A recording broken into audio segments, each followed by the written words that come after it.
नमस्कार दोस्तों, स्वागत है आपका अपना यूट्यूब चैनल टुडे एग्जाम पर। दोस्तों आज है 22 अगस्त 2022 और आज भी आरआरबी ग्रुप डी की एग्जाम थी। तो प्रथम पाली की एग्जाम जो है समाप्त हो चुकी है तथा प्रथम पाली की एग्जाम में जीके जीएस सेक्शन में जो भी प्रश्न पूछे गए सभी प्रश्नों को लेकर आए हैं। साथ ही साथ कुछ मैथ और रीजनिंग के प्रश्न भी प्राप्त हुए जो आप इस वीडियो के लास्ट में देखेंगे। तो चलिए दोस्तों शुरू करते हैं। देख लीजिए कौन कौन सा प्रश्न पूछा गया था। आज का डिफिकल्टी लेवल जो है थोड़ा सा बढ़ाया गया है। मनुष्य में गुणसूत्रों की संख्या कितनी जोड़ी होती है? काफी कॉमन सा प्रश्न है। तो मनुष्य में जो है गुणसूत्रों की संख्या 23 जोड़ी है। ये अपने पीडीएफ से भी मिल जाएगा जो टेलीग्राम पे हमने दिया था। यहाँ पे हमने इन तीनों का और भी जिक्र किया था कि हड्डियों की संख्या 206 होती है, पसलियों की संख्या जो है 12 जोड़ी यानी 24 होती है, मांसपेशियों की संख्या 639 होती है। तो इस फॉर्म में जो है क्वेश्चन जरूर पूछे जाएंगे, आप इनको भी ध्यान रखिएगा। एक प्रश्न पूछा गया था यहाँ से फुल फॉर्म से, कि फुल फॉर्म से प्रश्न पूछा गया है कि PMJAY का फुल फॉर्म क्या होता है? तो दोस्तों प्रधानमंत्री ग्रामीण आरोग्य योजना इसका फुल फॉर्म है।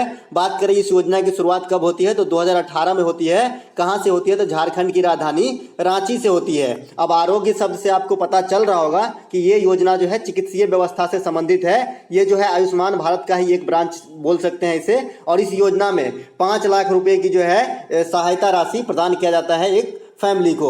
चलते हैं एक आगे।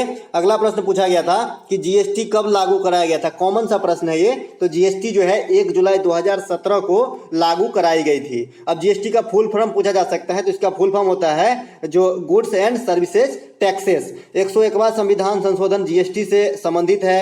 अनुच्छेद 279E जो है ये भी जीएसटी परिषद से संबंधित है। साथ ही साथ जीएसटी परिषद के अध्यक्ष कौन होते हैं तो भारत के वित्त मंत्री होते हैं जो वर्तमान में निर्मला सीतारमन है। तो आपको ये बात भी ध्यान रखना है। चलते हैं आगे। अगला प्रश्न पूछा गया था कि भारतीय संविधान की 11वीं अनुसूची में कुल कितने विषय सम्मिलित है? दोस्तों 11वीं अनुसूची और मौलिक अधिकार, मौलिक कर्तव्य ये सब आपको अच्छे से देख के जाना है। हम सब दिन इस बात पे जिक्र करते हैं। तो 11वीं अनुसूची में जो है टोटल 29 विषय सम्मिलित किए गए हैं जो पंचायती राज व्यवस्था को रिलेट करके रखा गया है। 73वां संविधान संशोधन जो 1992 में होता है ये भी पंचायती राज से संबंधित है। इसी कारण 24 अप्रैल को जो है प्रत्येक वर्ष भारत में पंचायती राज दिवस के रूप में मनाते हैं। ये भी बात आपको याद रखना है। अनुच्छेद 40 पंचायत से संबंधित है। अशोक मेहता समिति, बलवंत राय मेहता समिति ये भी पंचायत से संबंधित है। साथ ही साथ पूछा जाता है कि ग्राम पंचायत का सदस्य बनने के लिए न्यूनतम उम्र सीमा तो 21 वर्ष है, गलती से भी 25 वर्ष नहीं करना है। साथ ही साथ पंचायती राज की शुरुआत कब हुई? 1959 में राजस्थान के नागौर से। तो आपको ये बात भी ध्यान रखना है। चलते हैं आगे। ऑक्सीकरण और अवकरण अभिक्रिया तो हर शिफ्ट में पूछे गए जितने दिन भी 3 या 4 दिन एग्जाम हुआ। दोस्तों ऑक्सीकरण और अवकरण को आप समझ लें कि ऑक्सीकरण वो होती है जब इलेक्ट्रॉन की त्याग होती है। अवकरण उसे कहते हैं जब इलेक्ट्रॉन ग्रहण किया जाता है तो उसे अवकरण अभिक्रिया कहता है। ऑक्सीकरण इलेक्ट्रॉन के त्याग यानी हानि होती है और जब दोनों प्रक्रिया साथ साथ होती है तो इसे रेडॉक्स अभिक्रिया कहा जाता है। तो आपको ये बात भी ध्यान रखना है, रेडॉक्स अभिक्रिया। एक प्रश्न पूछा गया था कि इनमें से किस संस्था के द्वारा 100 दिन का रोजगार प्राप्त होता है? दोस्तों हम लोग जो भी नौकरी की तैयारी करते हैं उसमें से अधिकांश बच्चे जो है ग्रामीण क्षेत्र के होते हैं जैसा मैं मानता हूं। तो वहां पे सब इस बातों से परिचित होंगे कि मनरेगा पहले नरेगा था, बाद में मनरेगा बना। तो इसमें जो है पहले 90 दिन का काम दिया जाता था, फिर बाद में जो इसे बढ़ा के 100 दिन का काम दिया गया तो मनरेगा हो गए। 2006 में इसकी शुरुआत होती है। एक प्रश्न पूछा गया था कि एशियन चैंपियनशिप में पुणे का किस खिलाड़ी ने रजत पदक जीता? ऐसे ही बताया। अगर आपको ये प्रश्न पूरी तरह से क्लियर होते हैं कमेंट करके जरूर बताइएगा कि अच्छे से मतलब ओरिजिनल प्रश्न क्या था। तो लेकिन यहाँ पे पूना और एशियन चैंपियनशिप मैंने इतना ही सुना तो इसे मैं रिलेट करके बनाया हूँ। मैं ये नहीं बताऊंगा कि ये एक्चुअली यही हाल था। तो परमिंदर सिंह जो है ये रोइंग में जो है रजत जीते थे और ये पुणे के रहने वाले भी है और एशियन चैंपियनशिप में जीते थे। थाईलैंड में हुआ था शायद। तो यहाँ पे मैंने इसको रखा है, आप देख लीजिएगा ओरिजिनल प्रश्न क्या था। एक प्रश्न पूछा गया था किसकी प्रकृति अम्लीय होती है? वहां पे 4 ग्रुप दिए थे, धातु का ग्रुप, अधातु का ग्रुप, हैलोजन का ग्रुप, इस प्रकार का। इनमें से कोई नहीं। तो जो ग्रुप है अधातु का ये अम्लीय होता है। अधातु जो होते हैं इसकी प्रकृति कैसे होती है? अम्लीय होती है। और धातु की प्रकृति जो है अम्लीय और क्षारीय दोनों हो सकती है। आप ध्यान रखिएगा इस बातों को। चलते हैं आगे। अगला एक प्रश्न है कि CSO यानी केंद्रीय सांख्यिकी संगठन की स्थापना कब हुई थी? दोस्तों केंद्रीय सांख्यिकी संगठन की स्थापना 1951 में होती है। ये क्वेश्चन रिपीट किया गया है। ये क्वेश्चन रिपीट किया गया है। 17 तारीख को पूछा गया था कि राष्ट्रीय आय का जो है सबसे पहले अनुमान किसने लगाया था? तो यही लगाया था। जो है प्रति व्यक्ति आय पूछा गया होता तो दादा भाई नौरोजी लगाते हैं। बात बात पे क्वेश्चन में क्लू है दोस्तों। अगर प्रति व्यक्ति आय का अनुमान सबसे पहले भारत में कौन लगाया तो दादा भाई नौरोजी। राष्ट्रीय आय का अनुमान सबसे पहले कौन लगाया? CSO की स्थापना कब होती है? 1951। और यहाँ पे योजना आयोग भी रख लीजिए तो 1950 में होती है, और राष्ट्रीय विकास परिषद 1952 में होती है। हालांकि योजना आयोग को समाप्त कर दिया गया, इसके जगह पे 2015 से जो है नीति आयोग को लाया गया है, जिसके अध्यक्ष कौन होते हैं? प्रधानमंत्री होते हैं। चलते हैं आगे। एक क्वेश्चन फिर से रिपीट किया गया कि ओम का नियम क्या होता है, तो V बराबर आर है, V प्रोपोर्शनल आर होता है, यहाँ पे प्रोपोर्शनल साइन हटा देंगे तो V बराबर आर आई हो जाएगा, जहाँ आर रेसिस्टेंट है, V बोलता है और आई जो है करंट है। प्रतिरोध का मात्रक जो है किसका, ओम किसका मात्रक होता है? प्रतिरोध का मात्रक होता है, जिसे अंग्रेजी में रेसिस्टेंस कहते हैं। किसी कंडक्टर की रेसिस्टेंस जितनी ही ज्यादा होगी चालकता उतनी ही कम होगी, आप इसको रिलेट करके याद रख सकते हैं।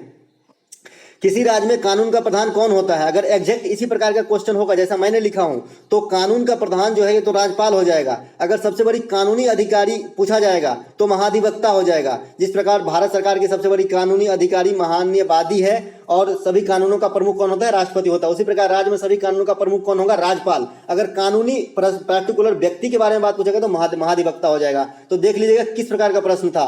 केंद्र सरकार का सबसे बड़ा विधि अधिकारी कौन होता है? महान्यायवादी, जो वर्तमान में कौन है? के Venugopal, attorney general of India. यहाँ पे राज्य सरकार के सबसे बड़ा विधि अधिकारी कौन होता है? महाधिवक्ता, जो मैंने ऑलरेडी पहले बता चुका हूँ। केंद्र राज्य संबंध का संबंध पूछा गया था, किस आयोग से है? तो सरकारी आयोग गठन कब होती है? 1983 में होती है। इस आयोग का संबंध है केंद्र राज्य संबंध से।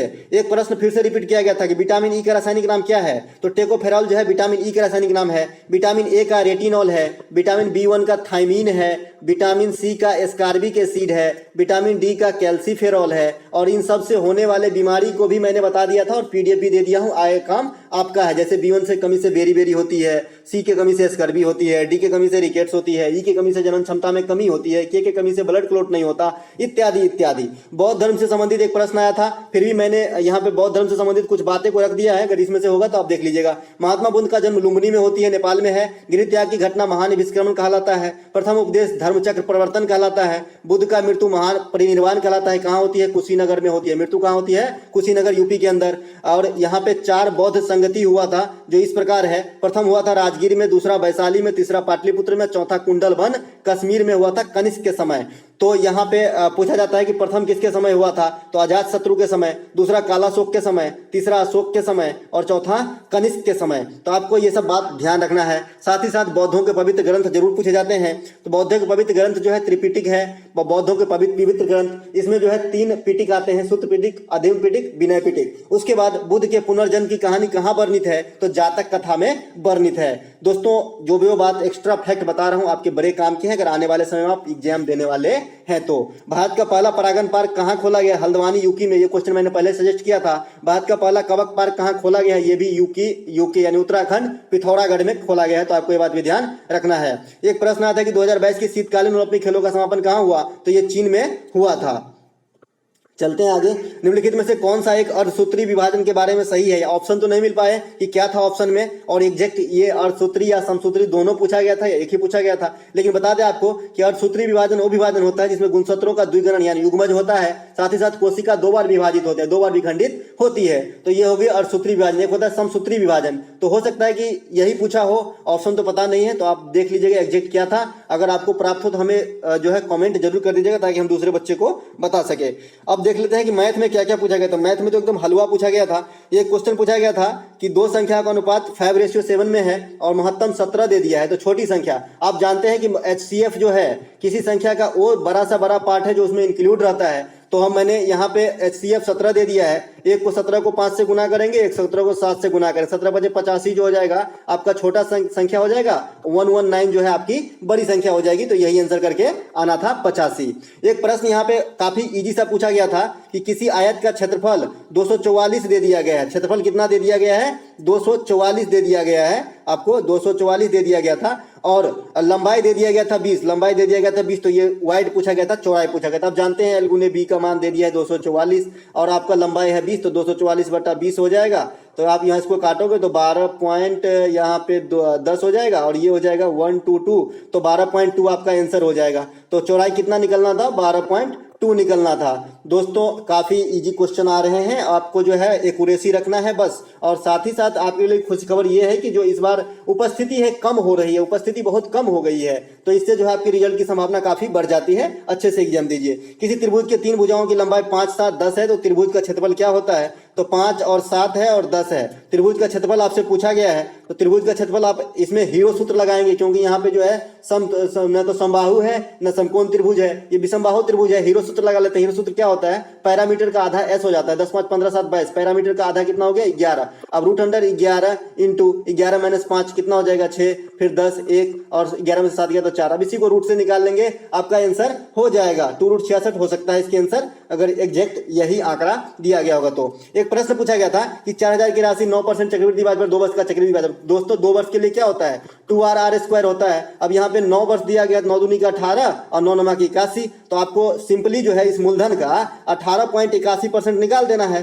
तो 4000 का 18.81, यानी मैं दोनों जीरो हटा देता हूं तो डबल जीरो रखूंगा, 1881 हो गया। इतना परसेंट निकालना था, 2 जीरो और डाल देंगे, तो यहाँ से 3 जीरो काट देंगे। 2 पच्चे का 10, 2 दूना के 4 हो जाएगा। 1881 दूना के 3600, 3762 हो जाएगा। इसको 2 से गुना करेंगे तो, और 5 से भाग दे देंगे तो 5 7 के 35 और 2 पच्चे 26, 5 25, 1 पर 2 12, 5 के 10 और 2 पर 0 20, 752 रुपया 4 पैसा आंसर हो जाएगा। तो इस प्रकार के प्रश्न पूछे गए थे, काफी इजी प्रश्न पूछे गए थे। गोले का व्यास क्या होता है जब आयतन इतना है, आयतन दे दिया है 4/3 पाई आर क्यू, आपको 2r का मान निकालना है, यहाँ से r की मान निकाल लेंगे, इसको 2 से गुना कर देंगे, व्यास हो जाएगा। एक प्रश्न पूछा गया था कि 2:20 पे घड़ी के जो है घंटे और मिनट के बीच की सुई क्या होगा। तो दोस्तों 2:20 में अगर आपसे पूछा जा रहा है, मान लीजिए 2 है और ये है 20, इसके बीच का थीटा कोण पूछा जा रहा है, तो मैं एक सूत्र बताया हूं कि नहीं पता नहीं, लेकिन आज बता रहा हूं 11m/2 माइनस 30h कर लेना है, कोई भी हिसाब आपका बन जाएगा। तो यहाँ पे 11 गुने 20 हो गया बट्टा 2 कर लेता हूँ माइनस 30 गुने, और h का वैल्यू कितना है घंटा वाला तो 2 है, तो इसको मैं काट दिया तो कितना हो गया, ये हो गया आपका 110, 11 दहन के 110 माइनस 60, आपका आंसर 50 डिग्री हो जाएगा। दोस्तों आशा करते हैं कि आपको जानकारी अच्छी लगी होगी, और दूसरे शिफ्ट के वीडियो के साथ मिलते हैं। अगर अच्छा लगा हो तो एक लाइक जरूर करिएगा।